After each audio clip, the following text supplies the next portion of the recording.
Bismillahirrahmanirrahim. Assalamualaikum warahmatullahi wabarakatuh. Alhamdulillah rabbil alamin. Wassalatu wassalamu ala asyrofil mursalin wa ala alihi washabihi ajma'in. Yang terhormat Bapak Kepala Sekolah SD Negeri Kampung Selamat, yang saya hormati Wakil Kepala Sekolah SD Negeri Kampung Selamat dan Dewan Guru SD Negeri Kampung Selamat. Puji syukur kepada Allah Subhanahu wa Ta'ala, pada hari ini kita masih diberi hidayah, yaitu umur dan kesehatan, sehingga kita dapat berkumpul di ruangan ini. Selanjutnya selawat beraneka salam mari kita limpahkan kepada junjungan besar Nabi Muhammad SAW. Semoga kita umatnya mendapat syafaat di zaman akhir nanti. Tertib acara seminar budaya positif SD Negeri Kampung Selamat hari Senin tanggal 19 Agustus 2024. 1. Pembukaan oleh para tokoh saya sendiri. 2. Pembacaan doa oleh Bapak Tengku Idris Effendi SPD. 3. Menyanyikan lagu Indonesia Raya. Seluruh hadirin untuk berdiri. 4. Kata-kata sambutan oleh Kepala SD Negeri Kampung Selamat Bapak Muhammad SPD. 5. Seminar budaya positif di sekolah yang disampaikan oleh Ibu Rosnani Mustion SPD PR. 6. Penutup. Untuk mempersingkat waktu, acara kedua yaitu pembacaan doa oleh Bapak Tengku Idris Effendi SPDI. Kami persilakan.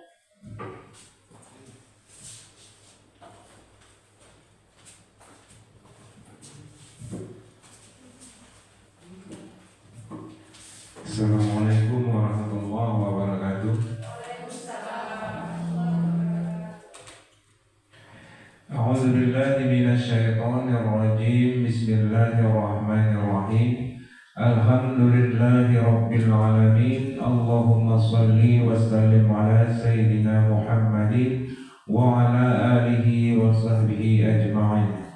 Rabbana innana sami'na munadiya yunadi lil imani an aminu bi rabbikum wa amanna rabbana faghfir lana dzunubana wa kaffir 'anna sayyi'atina wa tawaffana ma'al abrar. Ya Allah, ya Tuhan kami yang maha mulia, yang maha penyayang, demi nur cahayamu yang maha cemerlang, sinarilah hati kami ya Allah dengan ilham dan kekuatan untuk menyelesaikan kegiatan guru penggerak kami, dan jadikanlah kami penerus-penerus pendidikan di kemudian harinya ya Allah. Rabbana 'alaika tawakkalna wa ilaikal masir. Allahumma ja'al jam'ana wa hadha jam'an marhuma wa tafarraqana min ba'di tafarraqum ma'suma. Rabbana 'alaika tawakkalna wa ilaika atina wa ilaikal masir. Rabbana atina fid dunya hasanah wa fil akhirati hasanatan wa qina adzabannar. Walhamdulillahi rabbil alamin.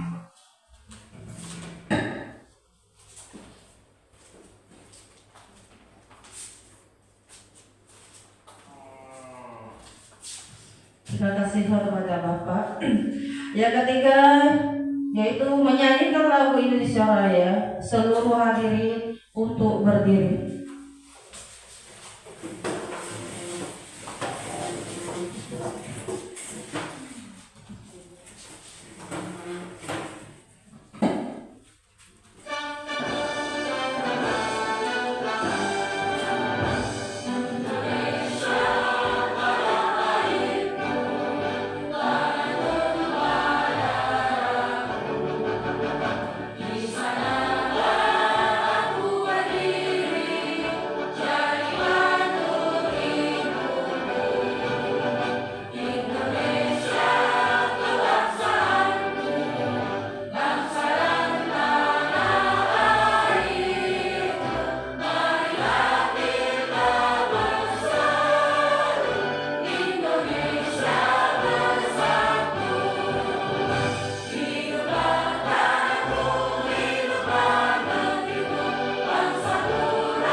Terima kasih semuanya berdiri.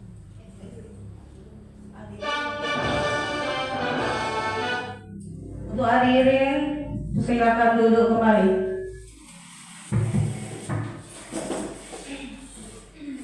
Selanjutnya yang keempat, kata-kata sambutan oleh Kepala SD Negeri Kampung Selamat, Bapak Muhammad SPD. Kepada Bapak kami persilakan dengan segala hormat.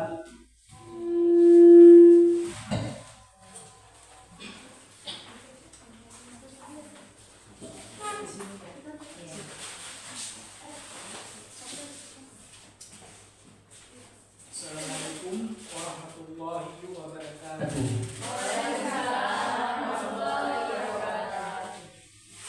Syukur alhamdulillah, mari kembali kita bersyukur Allah Subhanahu wa taala atas segala rahmat hingga pada hari menjelang siang ini kita dapat berkumpul di dalam ruangan yang berbahagia ini dalam rangka yaitu diseminasi calon guru penggerak angkatan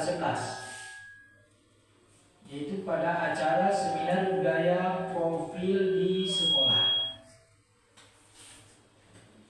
Seterusnya selawat dan salam bersama kita saling mencantikkan junjungan Rasulullah SAW selaku pahlawan revolusi Islam yang telah menegakkan kebenaran, telah mengambil kita dari alam kegelapan ke alam terang sebagaimana yang kita rasakan sekarang ini.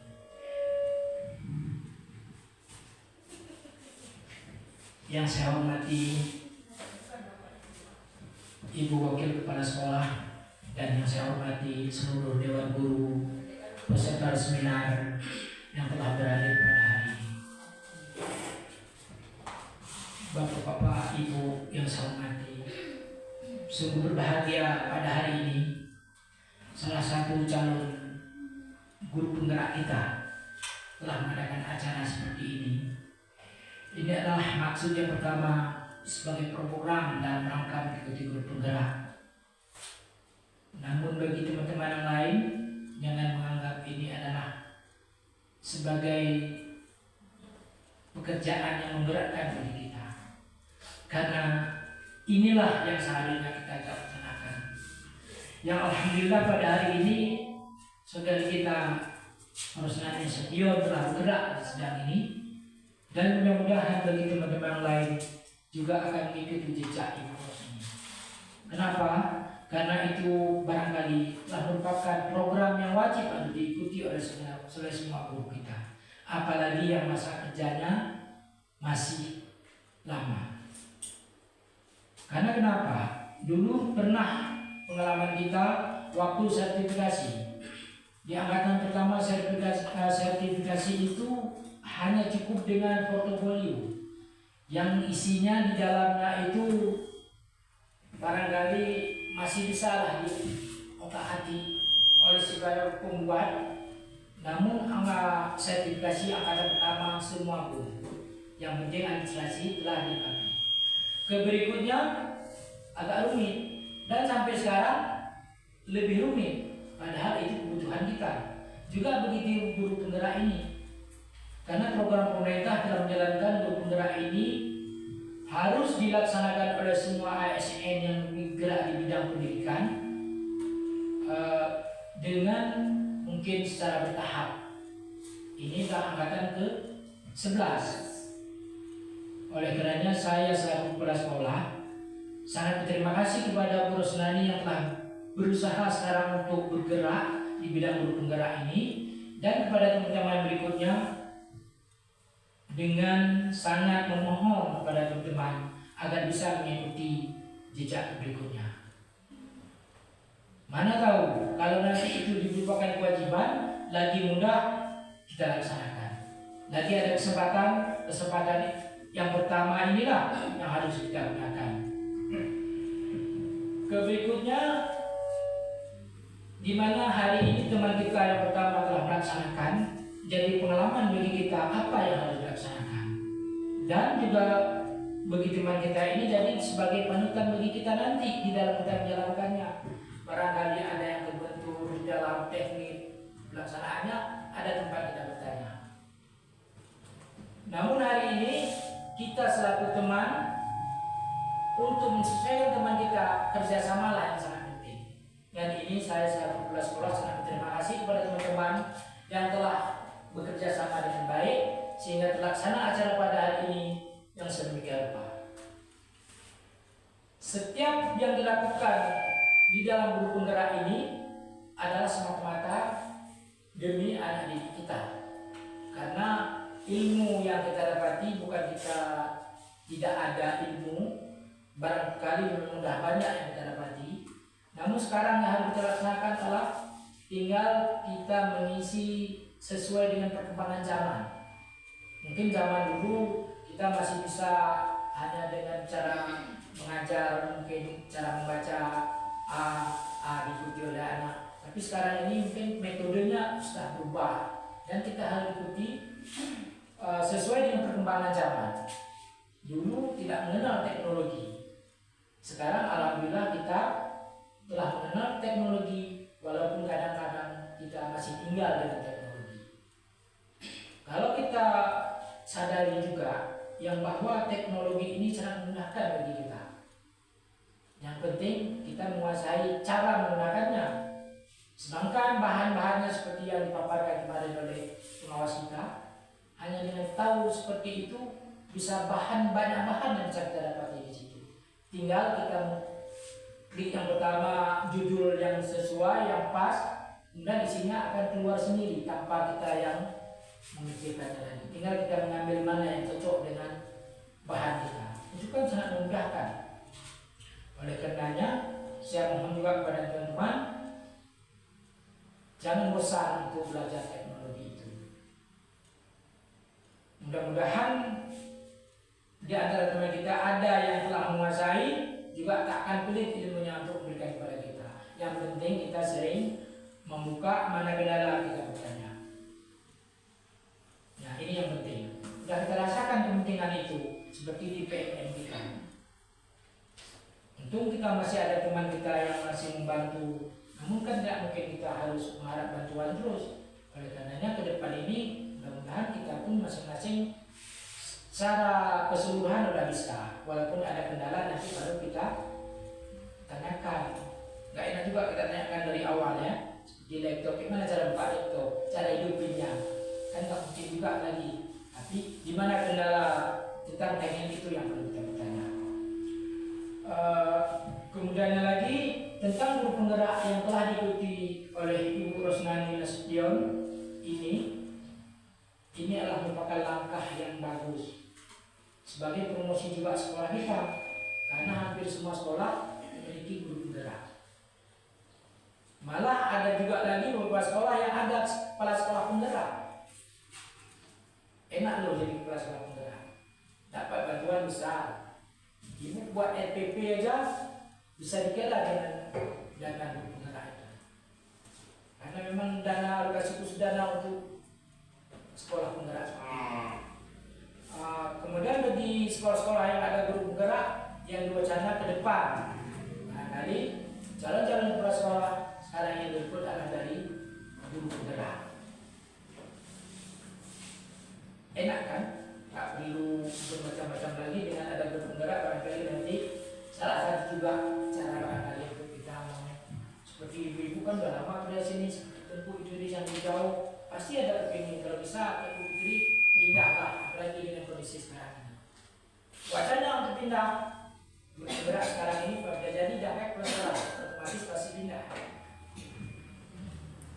Karena ini sebagai motivasi bagi teman-teman, jangan memikir umur usia saat kita mau maju. Usia itu tidak menjadi faktor, jangan dijadikan faktor sebagai hambatan. Tapi usia itu menjadi motivasi bagi kita. Lagi masih ada waktu, kerjakan terus. Dari kemudian daripada itu, yang perlu disampaikan lagi dalam kerjasama di antara kita semua, karena kalau dengan kerjasama ini apapun yang sulit pasti terlaksanakan. Yang penting kerjasama. Tapi kalau nggak ada kerjasama, yang sulit lebih sulit, yang mudah itu akan lebih sulit. Kita sebagaimana ketahui, tantangan makin lama makin ke depan itu makin ada bagi kita di semua sektor, bermacam-macam sektor, itu pasti akan ada terus. Tapi dengan kesadaran, kesabaran, pasti akan sanggup kita hadapi itu semua dengan kerjasama kita yang baik. Mudah-mudahan saya tengok pada hari ini, alhamdulillah, saya selaku pimpinan rasanya berbangga hati kebersamaan kita yang bisa terlaksanakan acara pada hari ini. Demikian sebagai kata-kata sambutan pada acara seminar budaya positif di sekolah SD Negeri Kampung Selamat, yang menjadi sebagai narasumber adalah Ibu Rusnani Lesira SPD GR. Mudah-mudahan doa kita dan dukungan kita selalu kita dukung agar Bu Rusnani ini sukses di guru penggerak pada angkatan 11 ini. Dan dengan suksesnya Ibu Rusnani Sion, kita juga akan mengikuti jejaknya ke depan. Amin. Ya Rabbal Alamin. Hazallahu wa ajma'in. Assalamualaikum warahmatullahi wabarakatuh.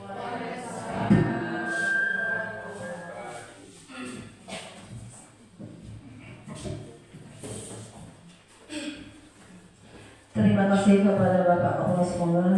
Semoga diberi pengajaran bermanfaat kita semuanya. Selanjutnya, seminar budaya positif di sekolah yang disampaikan oleh Ibu Rusnani Lastion SPD. Kepada Ibu kami persilakan dengan segala hormat.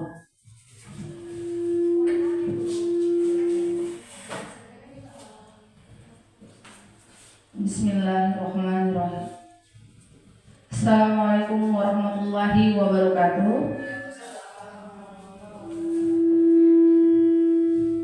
Alhamdulillahirabbil alamin.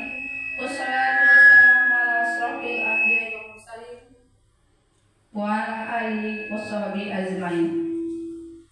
Alhamdulillah, segala puja dan puji syukur kita hanya bagi Allah Subhanahu wa taala yang sampai saat ini kita masih bisa berkumpul di kelas, di ruangan berbahagia ini pada acara saya, yaitu diseminasi budaya positif di sekolah sebagai tugas saya, calon guru penggerak Kabupaten Aceh Tamiang Angkatan 11. Tak lupa pula salawat beriringkan salam kejunjungan kita Nabi Muhammad SAW.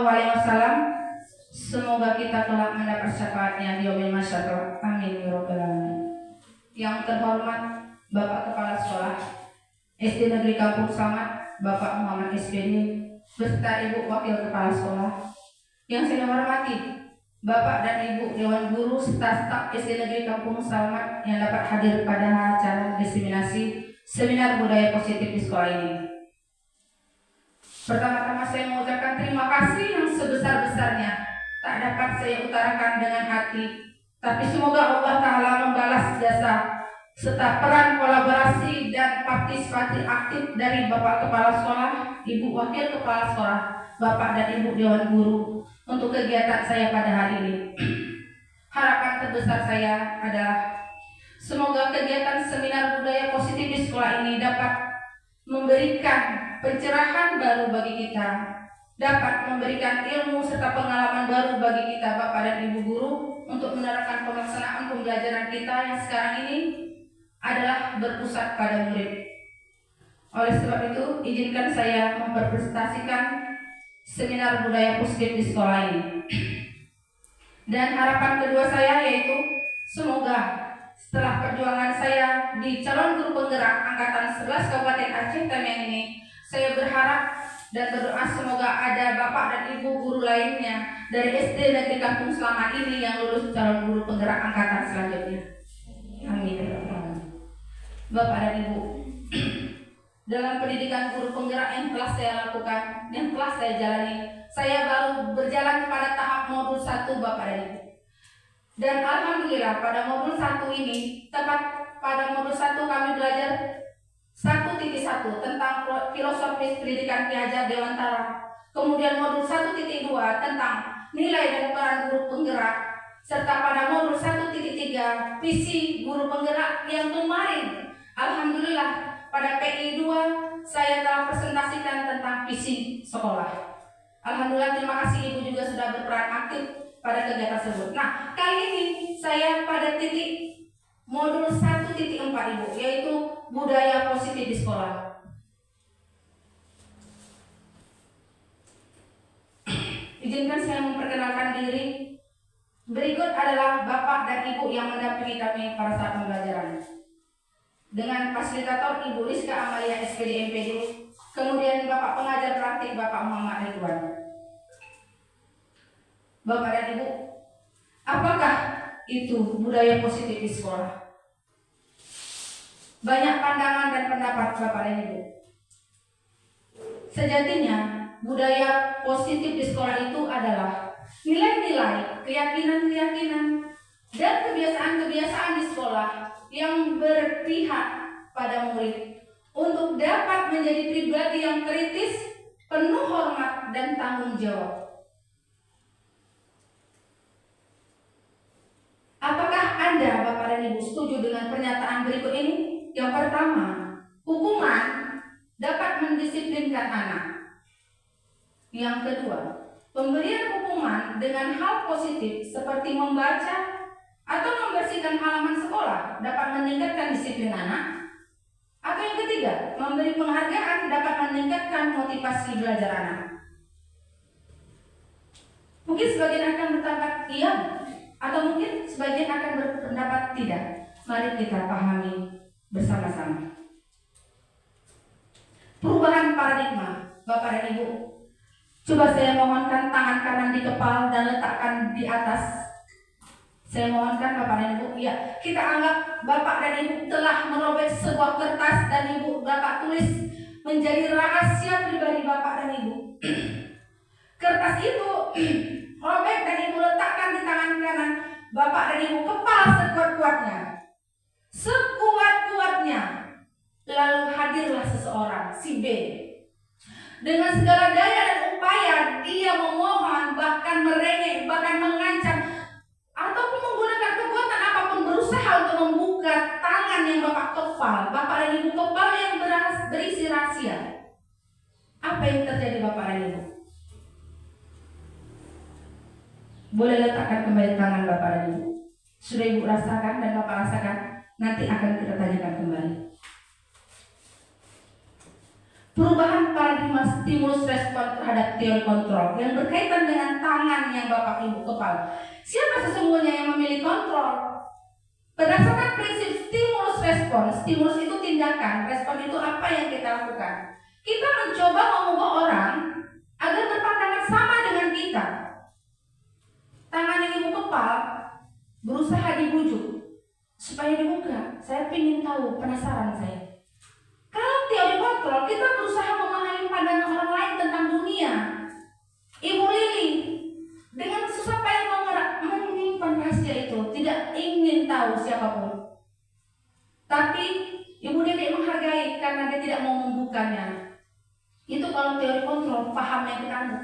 Kita berusaha memahami pandangan orang lain, tidak memaksanya. Kalau stimulus respon, berperilaku buruk dilihat sebagai suatu kesalahan. Kalau pada teori kontrol, semua perilaku itu memiliki tujuan. Setiap orang berhak menceritakan rahasianya, menjadi kontrol dirinya sendiri. Lalu orang lain bisa mengontrol saya, itu pada stimulus respon. Oh, kalau saya dekati, saya bujuk-bujuk Bu Dede. Rahasia apapun, sebesar apapun di dalam tangan kanannya, di kepalanya bisa dibuka. Tapi kalau teori kontrol, hanya saya yang bisa mengontrol diri saya sendiri. Tergantung Ibu Dede, mau buka atau tidak. Mau pakai kekerasan dia, saya pakai kekerasan. Sekuat-kuatnya saya, sekuat-kuatnya dia mau buka. Tapi posisinya di mana, Bu Dede? Di tangan siapa, Bu Dede? Di tangan Bu Lili, Bu Dede. Atau di tangan Bu Dede? Karena rahasia itu tergantung kontrol kita. Bagaimana lagi? Saya bisa mengontrol orang lain? Tidak. Sejatinya Anda tidak bisa mengontrol orang lain. Buktikan. Tangan yang di kepal tadi ada rahasia yang tertulis secari kertas, buka sekuatnya. Tetapi prinsip ini tidak mau menceritakan kemanapun, tidak mau membuka maka sampai kapanpun tidak akan terbuka. Betul Bapak Ibu? Kemudian pemaksaan Anda pada suatu bujukan gagal. capek membujuk, capek merayu, berdrama apapun itu tidak bisa terluka. Tapi pada teori kontrol Bapak dan Ibu, seperti yang disampaikan di awal oleh kata sambutan Bapak Kepala Sekolah, kolaborasi dan konsensus menciptakan pilihan-pilihan baru. Kolaborasi dan konsensus itu adalah kesepakatan bersama Bapak Ibu. Kolaborasi saling bekerja sama seperti yang diutarakan oleh Bapak Kepala Sekolah. Itu bisa menciptakan pilihan-pilihan baru Bapak Ibu. Contoh, Bu Dede dan Bu Lili berkolaborasi saling berbuka. Kalau gitu kita sama-sama aja bukain. Aku pengen tahu apa rahasianya. Aku juga pengen tahu ya. Itu kan berkolaborasi sama-sama membuka. Apalagi model berpikir menang kalah pada stimulus respon. Pasti menang atau kalah. Sekuat tenaga. Pak Tengku Idris membuka tangan Pak Muhammad. Sekuat tenaga pasti ada yang kalah, ada yang menang. Ditanya dengan apa? Pasti tangan ada yang terluka. Benar Bapak? Iya, tapi pada teori kontrol model berpikir menang-menang karena berkolaborasi dan berkonsensus. Baik Bapak Ibu, berikut ada sebuah video. Sebentar Bapak Ibu. Iya, sabar ya.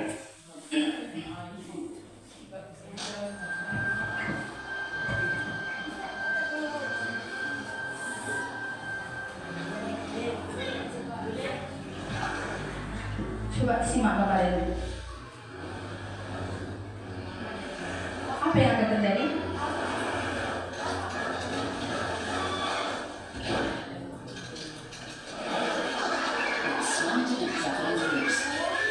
Itu baru video satu Bapak Ibu. Selanjutnya, semut.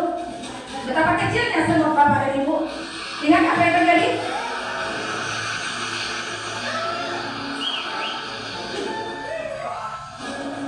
Apa yang terjadi?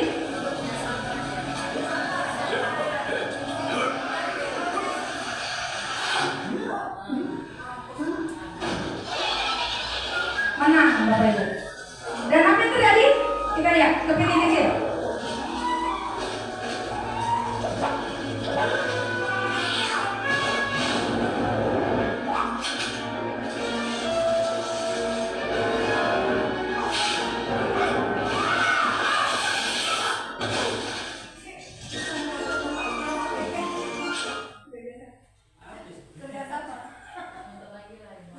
Baik Bapak dan Ibu, video ko-kreasi berkaitan dengan kolaborasi dan konsensus pada teori kontrol Bapak Ibu.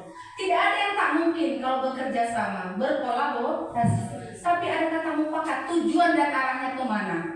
Ada juga yang memandunya. Bapak Ibu lihat tadi, penguin, semut, bahkan kepiting. Mereka saling tolong-menolong. Kalau mereka tidak peduli Bapak Ibu, mungkin akan terjadi hal buruk pada rekan mereka. Oke, selanjutnya Bapak Ibu.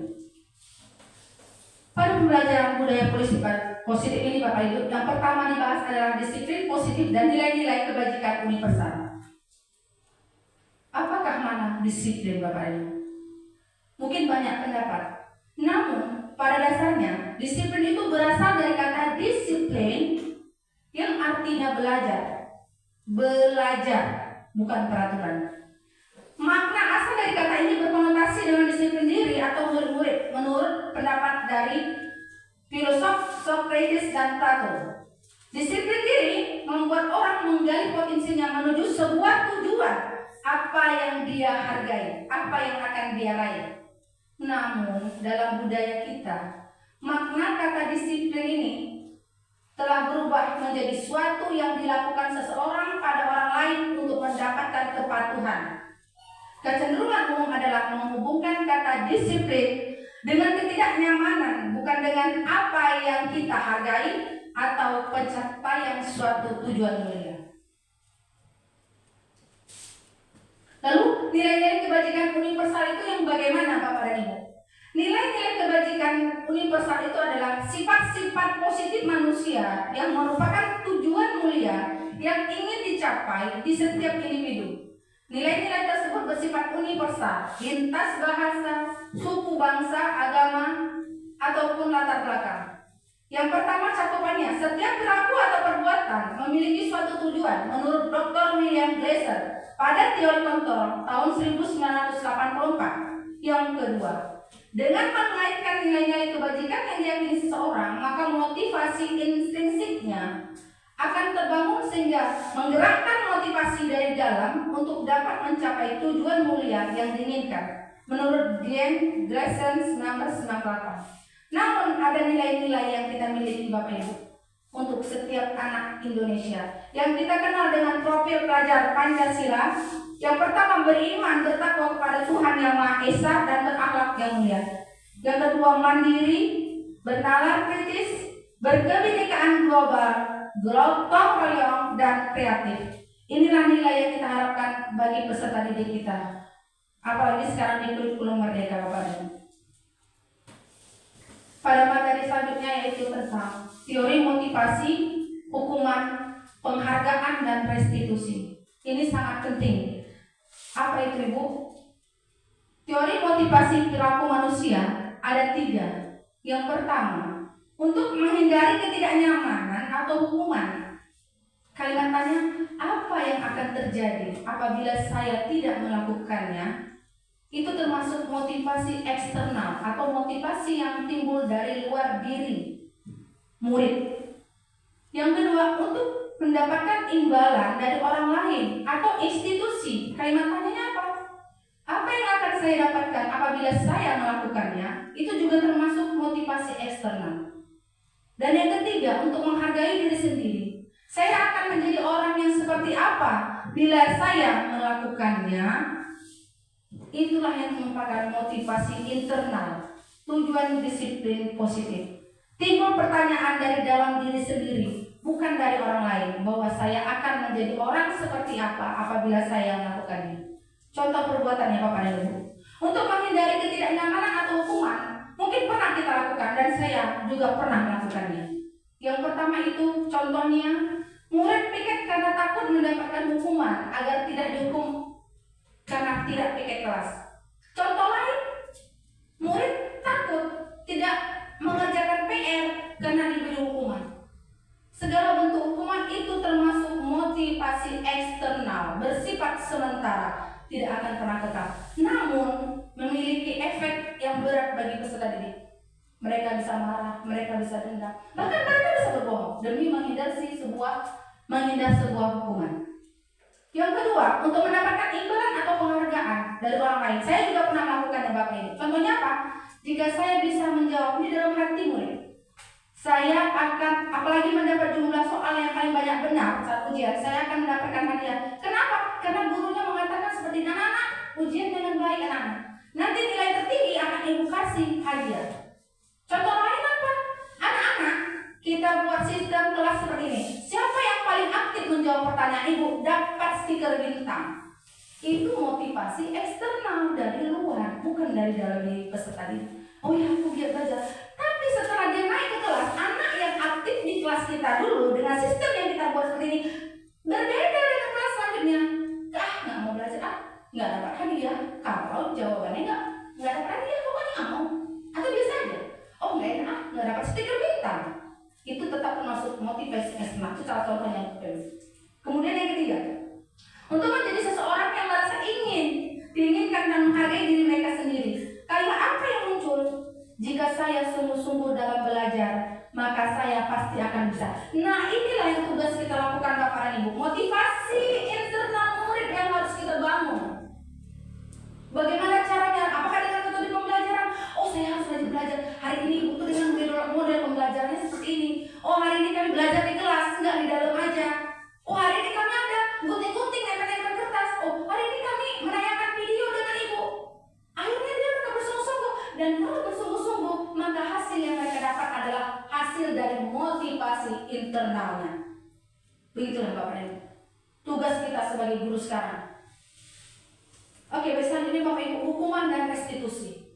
Apa itu hukuman? Dan apa pula itu restitusi? Adakah yang bisa memberikan pendapatnya? Hukuman itu apa? Butannya? Kira-kira hukuman apa butannya? Hukuman. Setiap guru saya yakin pasti pernah melakukan hukuman. Saya pun pernah ya butannya. Kira-kira menurut butannya hukuman? Hukuman itu sesuatu yang kita berikan untuk suatu kesalahan. Benar butannya. Sesuatu yang kita tugaskan, kita perintahkan ke murid untuk menebus kesalahan yang telah dia lakukan. Banyak macam-macamnya. Dan saya pernah melakukan Bapak Ibu. Tapi kali ini saya belajar di buku Ngerak, saya tahu mana benar dan salahnya. Apa itu? Kita lihat. Apakah itu efek dan hukuman? Ada efeknya Bapak Ibu yang kita berikan kepada siswa kita, peserta didik kita yang sekarang, zaman sekarang Bapak Ibu. Bukan zaman dulu saya sekolah tangan saya dipukul pakai erol tebal-tebal. Zaman dulu. Perlu kita ingat, kita pendidikan jalan yang maju ke depan, tidak pernah mundur. Sekarang kita kenal kurikulum merdeka, berhamba pada murid. Maksudnya apa? Pembelajaran itu sasarannya ke peserta didik, seperti yang Bapak Kepala Sekolah bilang, bagaimana kita ke peserta didik kita. Efeknya apa Bu hukuman itu? Yang pertama, murid belajar menyembunyikan kesalahan. Tak siap PR, oh Bu, bukunya udah siap Bu, ketinggalan di meja Bu, ketinggalan, pasti jadi alasan. Kenapa? Karena kita kasih hukuman. Apalagi? Yang kedua, murid akan marah, merasa bersalah, rendah diri, mengasingkan diri. Asik kita dikasih hukuman aja hari ini. Kamu nggak piket kelas kamu ya, pergi bersihkan kamar mandi. Hari ini, besok juga nggak piket ke kamar mandi. Akhirnya udah nggak semangat sekolah. Kenapa? Kita nggak tanya kenapa dia terlambat nggak piket kelas. Banyak problem yang mungkin kita nggak tahu, tapi kita langsung beri hukuman. Yang ketiga, merasa tidak diharapkan atau merasa sangat dilukai. Ini berdampak buruk Bapak Ibu. Kalau merasa seperti ini, kadang nggak jarang ada murid mungkin tidak di sekolah kita, tidak lagi sekolah. Karena apa? Karena dia mendapatkan hukuman. Ada itu di sekolah lain. Insya Allah di sekolah kita tidak ada seperti itu. Apa itu restitusi? Nah, restitusi ini adalah proses menciptakan kondisi bagi murid untuk memperbaiki kesalahan mereka, sehingga mereka bisa kembali pada kelompok mereka dengan karakter yang lebih kuat. Restitusi juga merupakan proses kolaboratif yang mengajarkan murid untuk mencari solusi, menyelesaikan masalah mereka, dan membantu murid berpikir tentang orang seperti apa yang mereka inginkan menjadi tujuan mulia dan bagaimana mereka harus memperlakukan orang lain. Gosen 2004.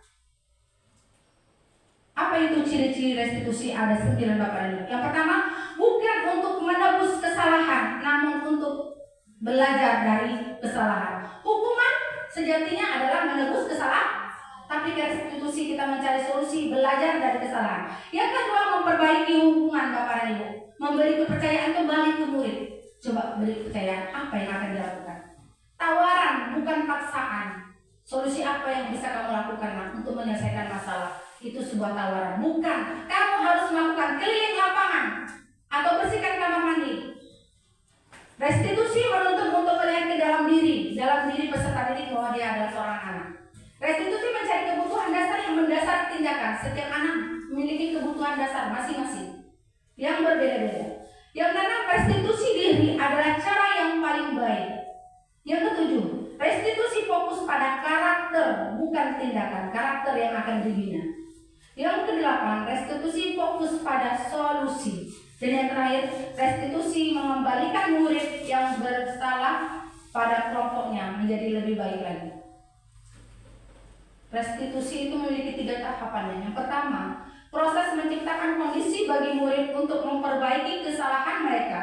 Yang kedua, proses kolaboratif yang mengajarkan murid untuk mencari solusi dalam masalah mereka. Yang ketiga, membantu murid berpikir tentang orang seperti apa mereka inginkan dan menjadi tujuan mulia mereka, serta bagaimana mereka harus memperbaiki diri terhadap orang lain.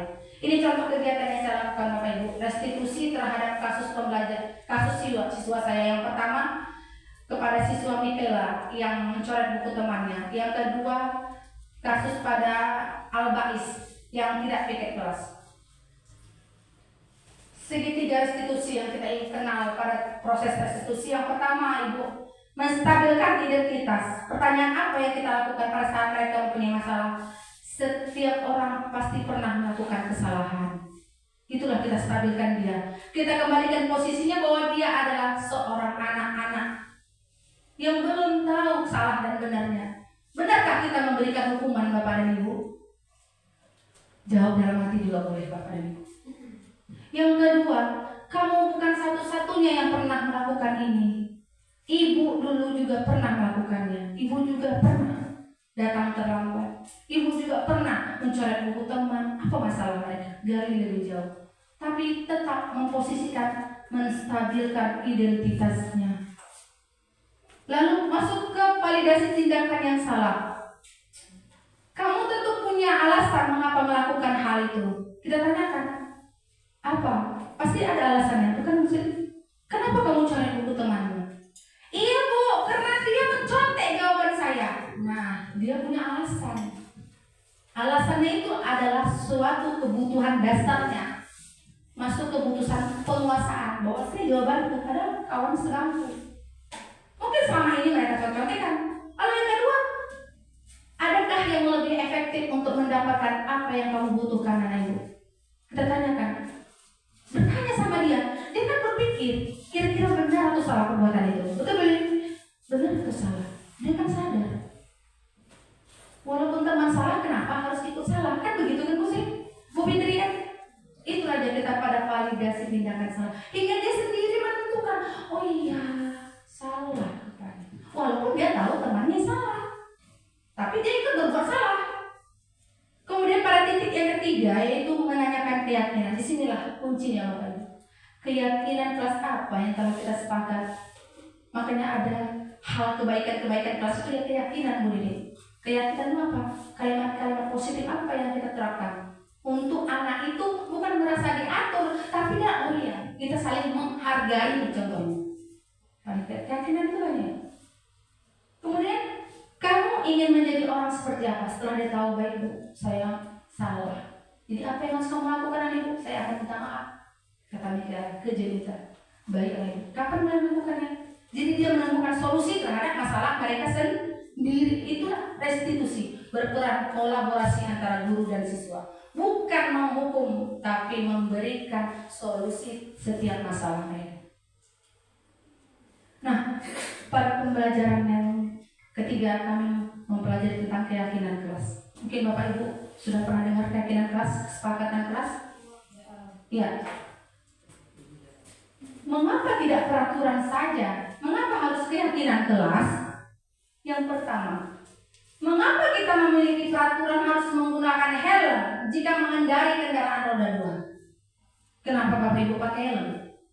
Mengendarai sepeda kendaraan roda 2 yang bermesin itu kenapa pakai? Takut ditilang? Sebenarnya keselamatan itulah nilai kebajikan atau nilai keyakinan. Keselamatan sebenarnya. Contoh, dia nggak pakai helm, jalannya dekat aja loh, kepalanya kejedut, pecah, nggak melewati kantor polisi, nggak kena tilang. Berarti helm itu untuk apa sebenarnya? Untuk keselamatan. Itulah nilai kebajikan itu. Disebut dengan nilai keyakinan. Mengapa kita memiliki peraturan harus datang tepat waktu pada saat mengikuti pelatihan? Tertinggal materi benar dari dalam hati, motivasi intrinsik, menghargai diri sendiri. Menghargai diri sendiri. Saya nggak mau buati, kalau saya terlambat, bukan mikirkan hukuman, tapi kita pikirkan kita ketinggalan materi. Berarti kita menghargai diri kita sendiri. Kita butuh ilmu pengetahuan itu. Pelatihan. Nah, untuk mendukung motivasi intrinsik, kembali ke nilai-nilai, keyakinan-keyakinan yang lebih menggerakkan seseorang dibandingkan mengikuti serangkaian peraturan. Jadi nilai keyakinan itu lebih mempengaruhi, memberi motivasi dari dalam diri daripada serangkaian peraturan. Karena peraturan bisa dilanggar. Tapi kalau udah motivasi dari dalam diri, tak akan dilanggar. Karena sudah berprinsip, benar Bu? Menurut Bapak dan Ibu, ada kiri dan kanan. Manakah yang merupakan keyakinan dan mengapa? Ada dua tampilan gambar. 1, 2. Kita sepakati. Manakah yang merupakan keyakinan kelas Bapak Ibu? Bukan kesepakatan. Apalagi peraturan. Kata kuncinya, keyakinan itu maknanya lebih umum dan global, luas, tapi dapat memotivasi intrinsik setiapnya. Yang mana? Gambar 1 atau gambar 2? Gambar berapa? Sebutkan. Yang memotivasi, bukan dia. Iya, betul Bapak dan Ibu. Gambar nomor 2. Memiliki makna yang luas. Kami guru dan murid yang saling menyayangi. Kalau sudah guru dan murid saling menyayangi, maka murid pun tak akan ada memukul temannya. Kenapa? Motivasi intrinsiknya sudah seperti ini.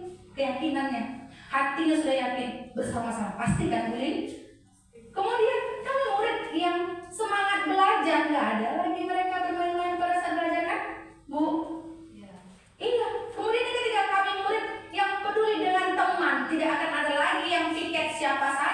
tapi ke siapa? Karena peduli, pastinya berkolaborasi, bekerja sama. Berarti nilai keyakinan itu sangat penting kepada. Baik, terus lanjut. Peraturan dan keyakinan kelas. Peraturan itu selalu kembalikan buku ke tempatnya, itu peraturan. Tapi keyakinan kelas tanggung jawab. Ini contoh beberapa keyakinan kelas yang dapat Bapak Ibu terapkan di kelas. Yang kedua contohnya, dilarang mengganggu orang lain, peraturan, namun menghormati orang lain, keyakinan kelas. Luas maknanya Bapak Ibu. Kemudian apa? Hadir di sekolah 15 menit sebelum pembelajaran dimulai, tapi keyakinan kelas menghormati orang lain dan berkomitmen. Orang lain bisa datang tepat waktu, mengapa kita tidak? Komitmen dalam diri dia. Motivasi intrinsik. Ini bisa diterapkan Bapak Ibu, bisa kita buat bersama-sama di kelas. Kemudian di sini kok ada menggunakan masker? Ini bagi yang sakit, bagi yang flu, bukan COVID udah tidak ada lagi. Flu kan? Iya, biasa flu parah itu kita usahakan. Dia semangat sekolah, maka kesehatan dan keselamatan tidak menular ke orang lain. Jangan berlari di kelas atau koridor, maka itu sebagai keselamatan dan keamanan. Tindakan guru Bapak Ibu. Ini contoh beberapa tindakan guru dan beberapa hukuman atau konsekuensi. Dari yang ini Bapak dan Ibu, coba Ibu pahami dan baca. Apa yang membedakan hukuman dengan konsekuensi Bapak dan Ibu? Bisa kali Bapak dan Ibu temukan kalimat hukuman yang mana, konsekuensi yang mana? Apakah yang membedakannya?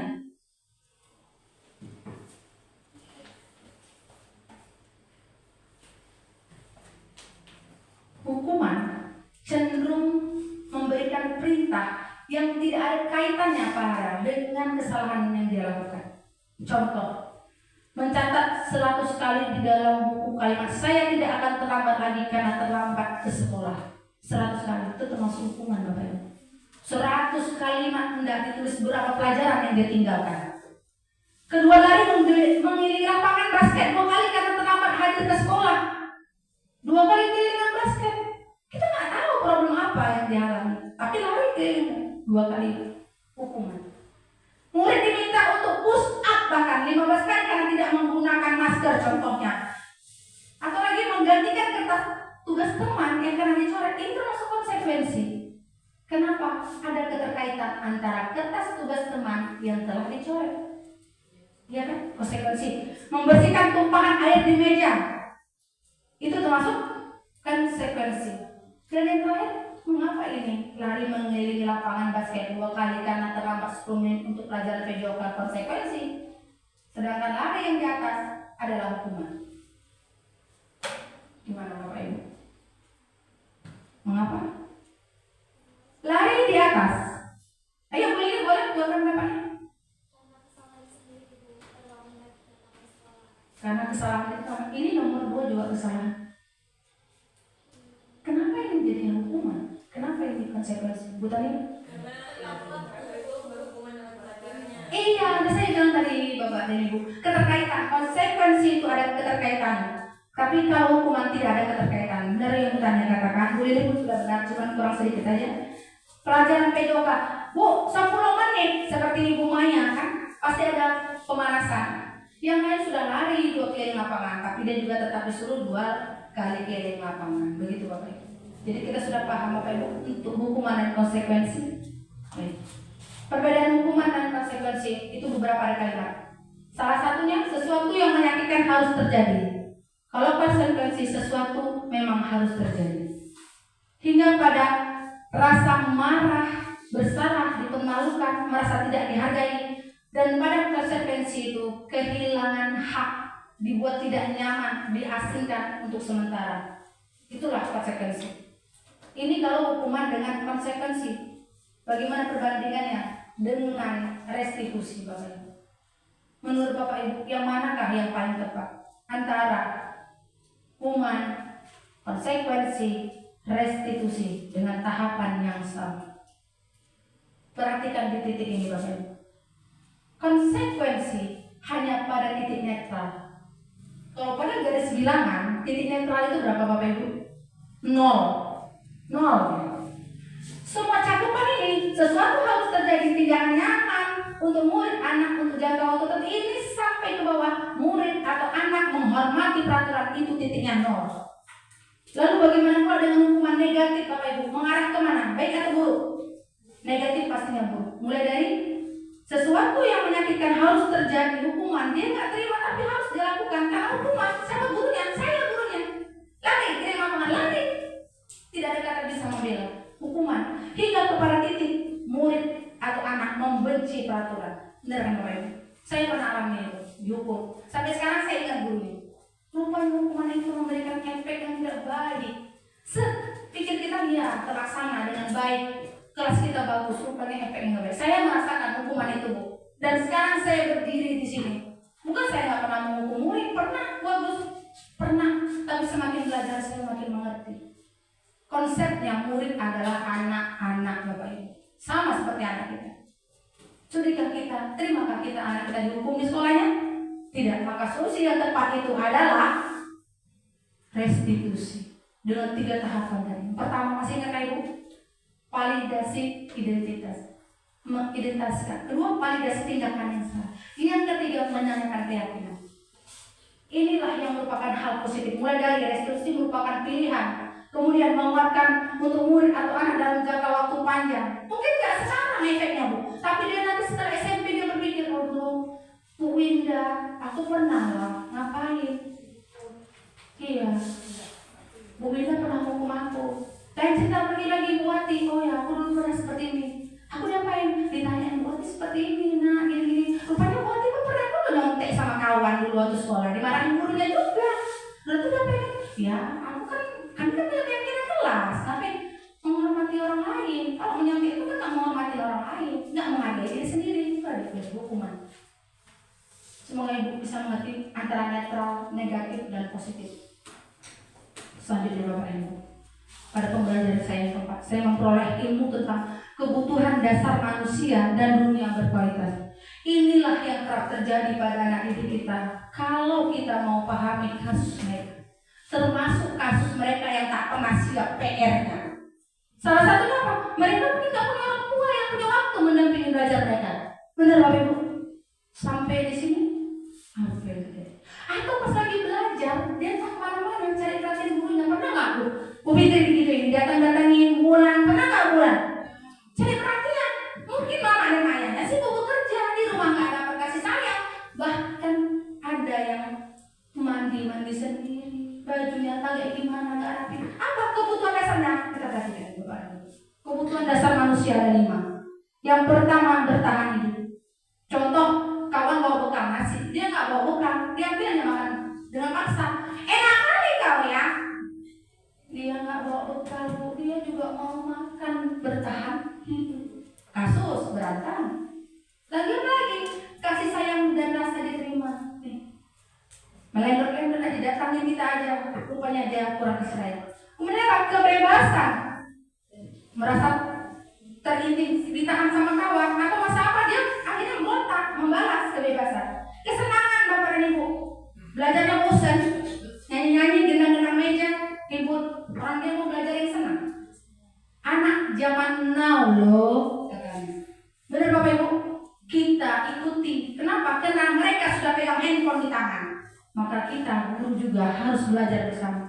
Tidak harus sering-sering, tapi terapkan aja pembelajaran yang menggunakan TIK, teknologi informatika komputer. Kita sekolah punya yang fokus, ada wifi, mainkan.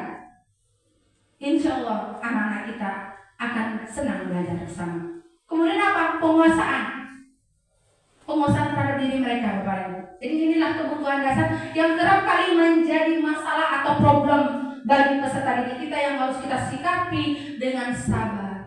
Kita sikapi dengan perbuatan yang mengarahkan mereka menemukan solusi terbaiknya, bukan kita yang tetapkan.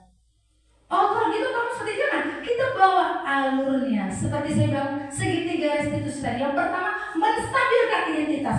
Anak-anak itu cenderung bersalah karena kita manusia, kita dewasa juga bersalah. Saya terlambat datang ke sekolah, sama seperti saya. Penjar-penjar saya lewat, salah bagi saya. Begitu juga kok saya salah. Kepala sekolah tanya, kenapa guru saya terlambat? Jawab Pak, kenapa guru saya terlambat? Anak saya Pak, itu kan alasan saya. Tetap saya salah. Motivasi intrinsiknya apa? Kalau begitu besok saya nggak boleh terlambat. Terbukti besok saya nggak datang terlambat. Bukan karena dia marahin kepala sekolah, menghargai diri sendiri dan menghormati orang lain. Hargai diri sendiri, saya juga bisa kok cepat. Pokoknya sebelum jam 7.30 saya pinjam. Begitu kan? Motivasi intrinsik itu penting Bapak Ibu. Pasti setiap guru saya merasa banyak salah saya banyak kekurangan. Makanya saya belajar ini dan saya berbagi apa yang saya dapatkan. Mudah-mudahan dapat bermanfaat bagi kita semua. Bapak Ibu. Bukan bermaksud menggurui. Oh, cara guru penggerak sekarang udah begini tidak, Bapak Ibu. Kita sering dan berbagi. Mana yang baik silahkan diambil. Mana yang tidak baik saya mohon maaf. Karena setiap manusia pasti punya kekurangan dan kelebihan. Inilah kita sama-sama untuk masa depan bersama. Lalu apa lagi Bapak Ibu? Ini yang terakhir Bapak Ibu, posisi kontrol. Ada yang tahu Bapak Ibu? Atau sudah pernah dengar? Bu Tania, Bu Agus sudah pernah dengar? Atau Bu Idris sudah pernah dengar posisi kontrol? Belum pernah? Bapak dan Ibu? Iya, kolesterol. Posisi kontrol itu seperti apa ya? Namanya posisi, berarti letak. Betul? Kontrol berarti mengkondisikan di mana apa yang kita pakai.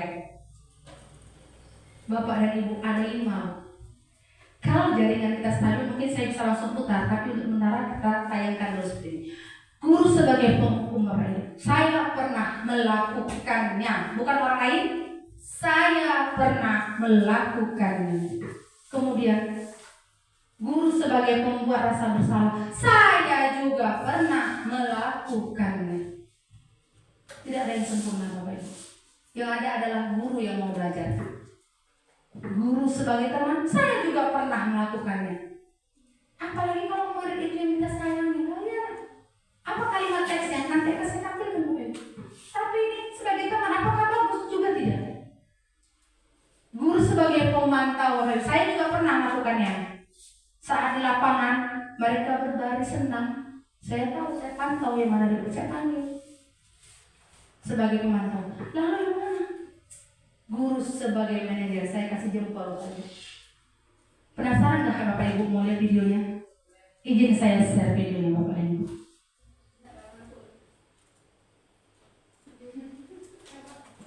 Posisi kontrol guru, mohon disimak Bapak Ibu.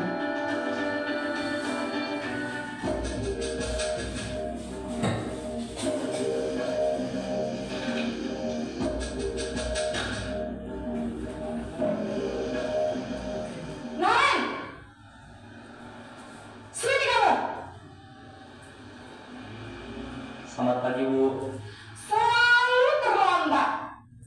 Kamu deh, pasti terlambat. Maaf, Bu. Saya Apa? Apa coba? Alasan kamu apa lagi? Kapan sih kamu tidak terlambat? Malas sekali ya kamu jadi anak.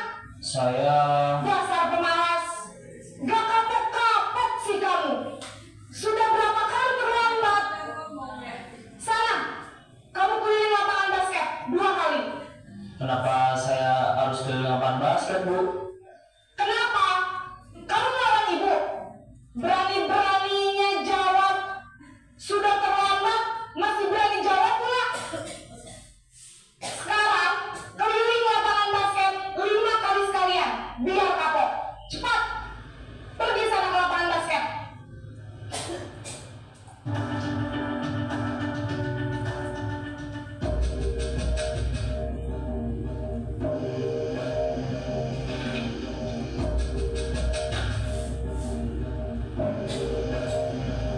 Noren!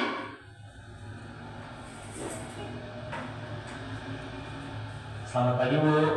Naren, kamu kenapa terlambat lagi, nak? Ya Tuhan, Naren, kamu senang ya bikin ibu susah ya? Kalau kamu terlambat lagi, nanti ibu yang ditegur bapak kepala sekolah, nak. Disangka ibu tidak bisa membina kamu. Duh, gimana ini? Maaf, Bu. Duh, Gusti Naren, kamu suka ya kalau ibu ditegur bapak kepala sekolah? Terus, sekarang ibu harus tulis apa yang di buku absen? Ini kamu sudah sering terlambat loh. Ibu harus apa coba? Maaf, Bu. Maaf sekali. Ya sudah, Lain kali jangan bikin ibu susah lagi ya nak ya. Ibu tidak akan kuat lagi kalau kamu begini terus. Bisa jantungan kalau ibu tegur bapak kepala sekolah. Sana cepat ke kelas. Maaf ya Bu, maaf sekali. Posisi pembuat rasa bersalah berbicara dengan nada tenang.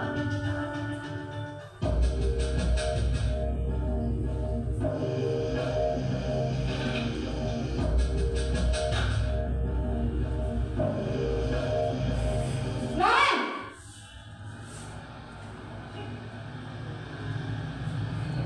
Selamat pagi Bu. Wah, sudah jam berapa ini nak? Terlambat lagi ya sayang. Iya Bu, habis ibu saya lupa bangunkan saya Bu. Kamu malah menyalahkan ibu kamu. Kamu bukannya anak yang larinya paling kencang. Kok terlambat sih?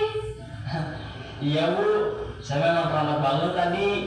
Jadi biarpun saya lari kencang, tetap gak kekejar Bu. Ya sudah sana. Nanti lain kali larinya lebih kencang lagi ya. Biar gak terlambat lagi. Bikin senang ibu. Demi ibu. Bisa kan? Bisa lah Bu. Ya sudah sana masuk kelas. Ibu beresin urusan absen kamu. Kamu ini ada-ada saja.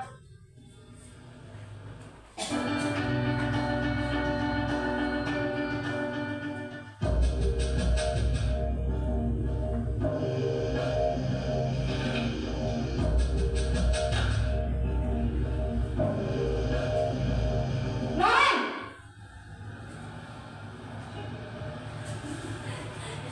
Selamat pagi Bu.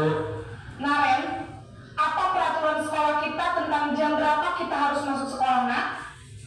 Kita harus di sekolah jam 7 Bu. Iya betul, sekarang sudah jam 7.20. Naren sudah tahu konsekuensinya jika terlambat hadir. Paham Bu, saya harus tinggal kelas pas jam istirahat selama 20 menit. Iya benar, konsekuensinya demikian. Jadi nanti jam 9.30 pas istirahat, kamu harus tinggal di kelas, kerjakan tugas tambahan untuk ketertinggalan kamu, ya? Baik Bu.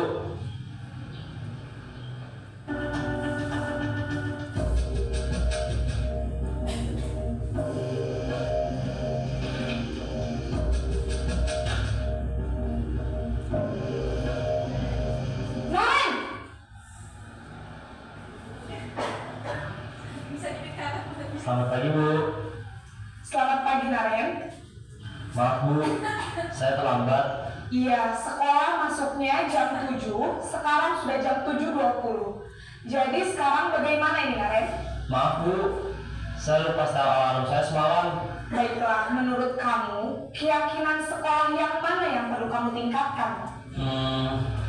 Menghargai diri sendiri dan orang lain mungkin ya Bu. Setuju. Jadi, apakah Naren meyakini prinsip saling menghormati tersebut? Iya Bu, saya meyakininya. Apakah Naren bersedia memperbaiki masalah keterlambatan ini? Bersedia Bu. Bagaimana kamu akan perbaiki masalah keterlambatan ini? Saya akan coba untuk tidak lupa menyetel alarm saya Bu. Baik, kalau Naren lupa menyetel alarm di rumah, ada orang yang kira-kira bisa bantu mengingatkan tidak? Ada Bu, kakak saya, Kak Emma. Ada lagi selain Kak Emma? Selain Kak Emma, ada ibu saya. Baik, jadi yang mengingatkan Naren adalah Kak Emma dan ibu kamu ya? Kira-kira akan mulai setel alarm kapan nih Naren? Setelah pulang sekolah, akan segera saya lakukan. Baik, jadi Naren akan setel alarm untuk bangun besok pagi dan akan diingatkan oleh kakak dan ibunda Naren ya. Ada lagi yang mungkin perlu dilakukan Naren agar tidak terlambat bangun lagi? Tidak ada Bu. Baik Naren, terima kasih untuk kerjasama kamu. Sekarang kamu perlu kembali ke kelas untuk belajar. Baik Bu, terima kasih.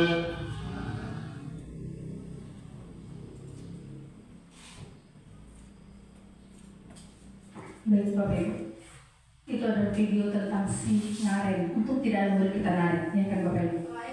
Ryan ada ya Bapak Ibu, tapi ini namanya Ryan, Naren. Kita kembali sedikit. Nah, guru sebagai penghukum. Masih ingat kan Ibu teks dalam video tersebut yang penghukum? Bu Dede, apa Ibu Dede? Mana? Sini kamu. Keliling ke lapangan basket 2 kali. Kena Ibu Dede.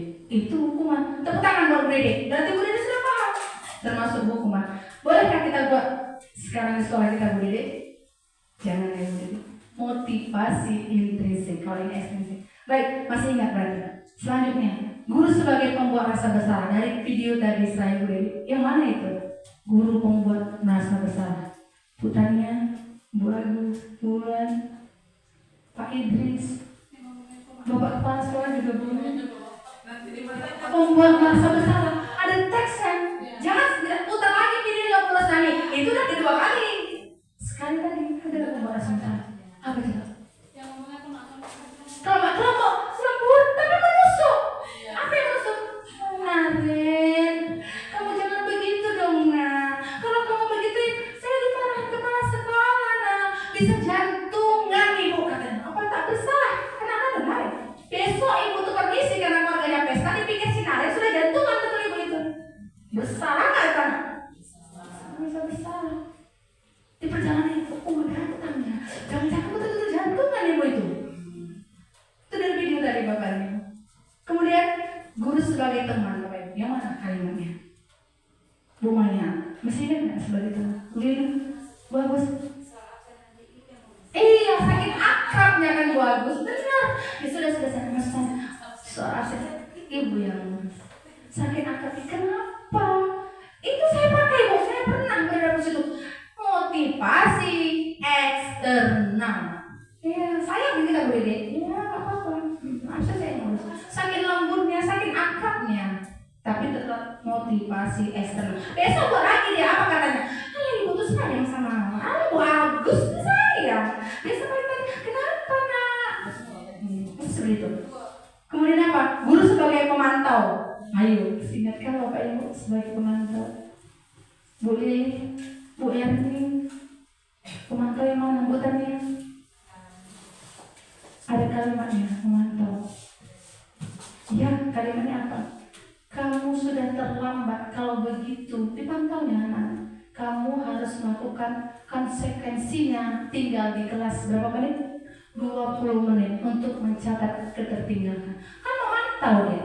Kalau tak terlambat 20 menit. Oh, berarti mencatat 20 menit. Kan memantau. Yang namanya memantau melihat kan kita. Itu Bapak Ibu sebagai pemantau. Saya juga pernah lakukan. Tapi itu termasuk motivasi ekstrinsik. Masih ingat kan Bapak Ibu? Netral. Di titik apa tadi konsekuensi netral? Hukuman di titik negatif. Yang di titik positif itu Bapak Ibu masih ingat tadi restitusi. Pada posisi kontrol yang mana?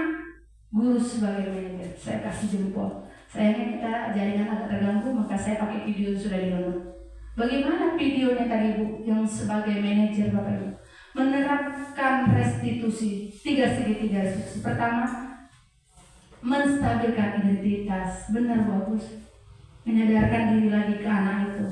Sesungguhnya anak-anak pasti bisa berbuat salah. Yang kedua, validasi tindakan salah. Sadarkan dia kalau perbuatannya itu adalah salah. Yang ketiga, tadi dia menanyakan keyakinan untuk anak itu menunjukkan solusinya dari keyakinan yang mereka pahami. Begitulah Bapak Ibu. Kurang lebih pada pembelajaran modul 1.4 budaya positif di sekolah. Yang pertama tadi tentang disiplin positif Bapak Ibu serta nilai-nilai kebajikan universal.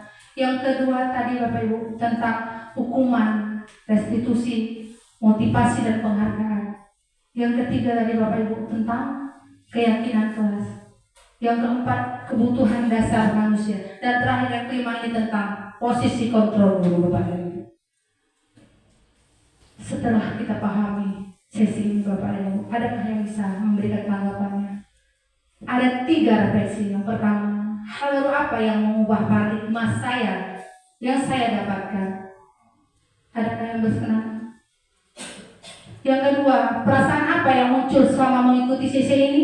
Khususnya mengenai makna disiplin dan motivasi intrinsik. Dan yang ketiga, setelah mempelajari posisi kontrol guru, posisi kontrol apa Yang paling sering saya lakukan terhadap permasalahan murid setelah memahami posisi kontrol guru mana yang saya akan terapkan selanjutnya. Adakah yang bisa memberikan tanggapan? Bu Lili? Boleh? Nomor 1. Hal baru yang mengubah paradigma pandangan kita, mindset kita. Yang saya dapatkan hari ini setelah belajar tentang budaya positif di sekolah. Bu Bulan? Bu Sri?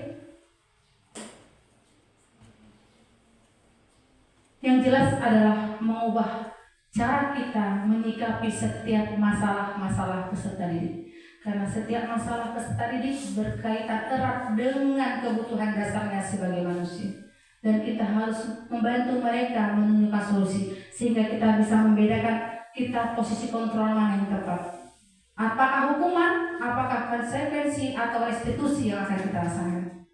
Saya rasa seperti itu yang nomor 1. Dengarkan Bapak dan Ibu. Untuk refleksi yang pertama. Yang kedua, adakah yang bisa memberikan pendapatnya? Bu Adi, boleh? Perasaan apa yang muncul selama mengikuti sesi ini?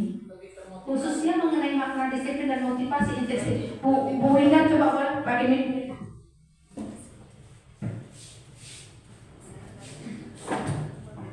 Assalamualaikum warahmatullahi wabarakatuh. Jadi perasaan saya setelah mengikuti sesi ini, khususnya dari motivasi ya, saya lebih termotivasi untuk bagaimana mendisiplinkan anak. Tidak hanya serta-merta dengan cara menghukum, namun lebih mengajak dia supaya bisa menjadi lebih baik dan berubah. Terima kasih. Tepuk tangan Bu. Ada lagi yang mau boleh bukannya? Nomor 2 juga boleh? Atau Bu Agus? Sama.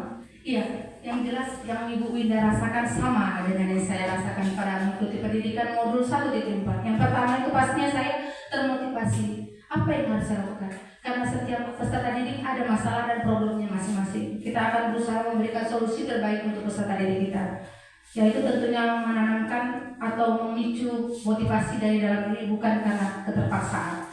Yang ketiga, setelah mempelajari posisi kontrol guru, posisi kontrol apa yang paling sering saya lakukan terhadap permasalahan murid? Dan setelah memahami posisi kontrol guru, maka posisi kontrol guru apakah yang akan saya terapkan? Boleh, Bu Sri?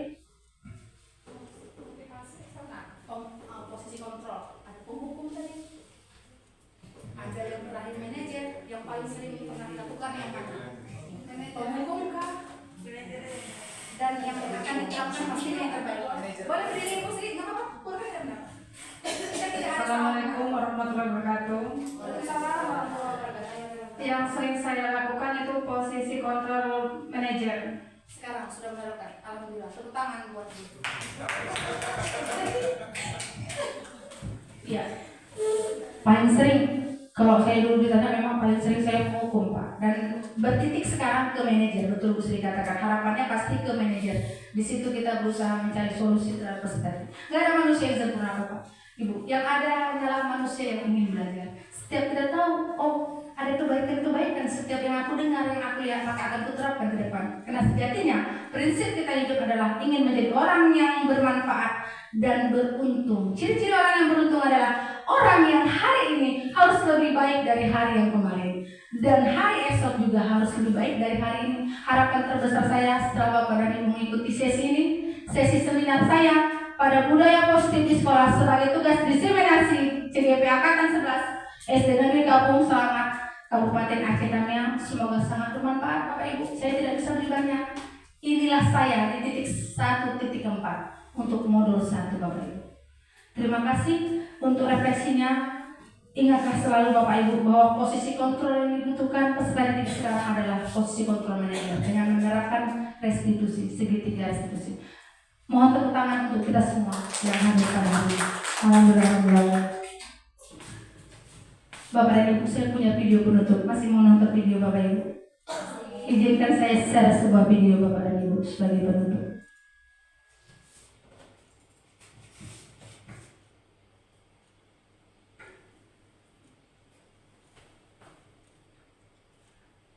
Sabar.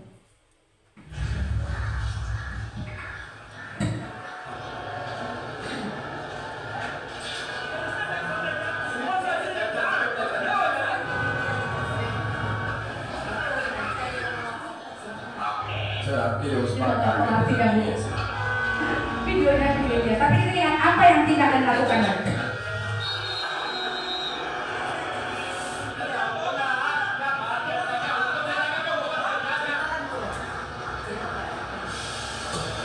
Nanti akan kita bahas dulu ya. Perhatikan apa yang akan dilakukan.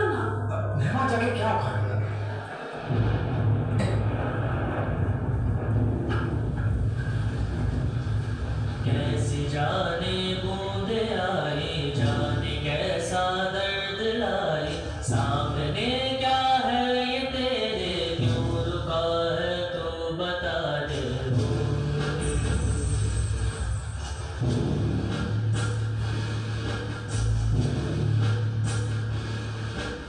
कौन तुझको पार लेगा कौन होगा वो मसीहा मुझसे तू ढूंढता है वो ही है तू वही है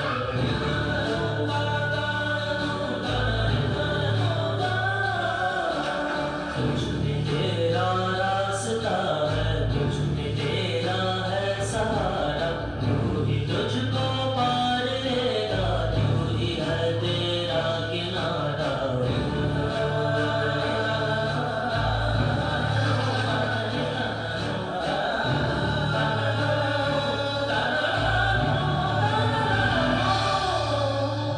में तेरा रास्ता है तुझ में तेरा है सहारा तू ही तुझको पार लेगा तू ही है तेरा किनारा से ढूंढता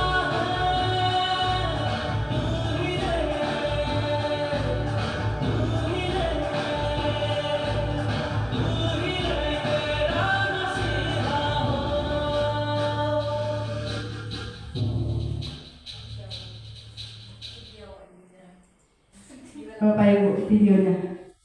Saya kalau ditanya sama Bu Wida barusannya translate kan artinya saya nggak pandai karena itu India. Tapi apa yang kita dapat dari video tersebut Bapak Ibu? Anak kecil kolaborasi kerjasama. Siapa yang menyangka seorang anak kecil bisa memindahkan kayu yang begitu besarnya saat orang pada sibuk dengan urusannya? Mana bertanya mungkin bahasanya siapa yang mengadakan? Tapi anak itu ada niat di hati Bapak Ibu. Betul tidak? Niat di hati. Dia nggak berpikir akan ditolong orang atau tidak. Akhirnya apa yang melihat? Berbagai orang turun juga ikut sadar. Setelah dia tergerak anak kecil itu, dia bergerak mengangkat. Kemudian apa Bapak Ibu? Yang lain juga ikut tergerak juga mengangkat. Akhirnya semua sama-sama bergerak. Begitulah videonya saya Bapak Ibu. Saya ini orang kecil, guru yang masih muda. Mungkin saya tergerak ikut seleksi calon guru penggerak angkatan 11. Alhamdulillah saya lulus. Dan saya sekarang bergerak Bapak Ibu. Saya memberikan diseminasi ke Bapak Ibu. Harapannya adalah untuk menggerakkan Bapak dan Ibu. Insya Allah kelak akan menjadi guru next CGP angkatan selanjutnya Bapak Ibu. Itulah motto dari guru penggerak Bapak dan Ibu. Lalu kesimpulannya Bapak dan Ibu. Sejatinya guru hanyalah manusia biasa dan tidak sempurna. Namun sebaik-baiknya seorang guru adalah guru yang senantiasa bersabar dalam setiap permasalahan muridnya dan selalu mencari solusi terbaik dengan menerapkan nilai dari pembelajaran tentang disiplin positif. Guru dalam setiap melaksanakan tugasnya penuh dengan rasa tanggung jawab dan kasih sayang terhadap murid serta menciptakan suasana pembelajaran yang menarik dan nyaman bagi murid-muridnya. Demikianlah dari saya Bapak dan Ibu. Apakah ada pertanyaan mungkin yang kita bisa diskusikan bersama? Atau sudah paham materi yang saya paparkan Bapak dan Ibu? Paham, baik. Kalau begitu terima kasih. Saya ucapkan terima kasih untuk tanggapannya Bapak dan Ibu. Saya mohon applause tepuk tangannya untuk kita semua pada hari ini. Terima kasih. Dengan saya Rosmadi Nasution SPG, calon guru penggerak angkatan 11 Kabupaten Aceh Samya. tergerak, bergerak, dan menggerakkan. Boleh ikut Bapak Ibu? Tergerak, bergerak, dan menggerakkan. 1, 2, 3. Sekian dari saya serahkan kepada Ibu pembawa acara. Assalamualaikum warahmatullahi wabarakatuh. Terima kasih kepada Ibu Rusnani Nasution. Semoga kita semua dapat menerapkan ilmu yang telah kita diperoleh dari acara seminar ini. Acara seminar budaya positif SD Negeri Kampung Selamat. Sekali lagi saya terima kasih atas perhatian dan kerjasamanya, dan saya ucapkan wassalamualaikum warahmatullahi wabarakatuh.